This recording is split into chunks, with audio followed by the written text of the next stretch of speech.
आता पाहूया मोठ्या बातम्या। लाडकी बहीण योजनेच्या अर्जांची पुन्हा पडताळणी होणार। फसवणूक खोट्या दाव्यांच्या पडताळणीसाठी कागदपत्रांची उलट तपासणी होण्याची शक्यता। नवीन कायदे करून लाडक्या बहिणींचे पैसे कमी करू नका। ज्या अटी शर्तींवर पैसे देण्यात आले त्यावरच आता द्यावे लागतील। जितेंद्र आव्हाड यांचा सरकारवर निशाणा। पंजाबचे माजी उपमुख्यमंत्री सुखबीर सिंग बादल यांच्यावर गोळीबाराचा प्रयत्न। हल्ल्यात बादल थोडक्यात बचावले। सुवर्ण मंदिराबाहेर गोळीबार झाल्याची माहिती।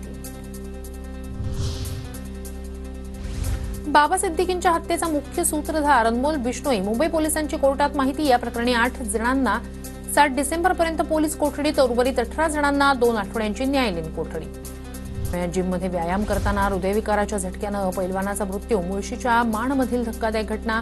विक्रम पारखी असं मृत्यू झालेल्या पैलवानाचं नाव। मुंबईतील प्रदूषणात पुन्हा वाढ। मुंबईचा सरासरी AQI 131 तर बोरिवली, चेंबूर, मालाड आणि वसईत प्रदूषणाचं प्रमाण अधिक। प्रदूषणामुळे लहान मुलं आणि वृद्धांना श्वास घेण्यास त्रास होण्याची शक्यता।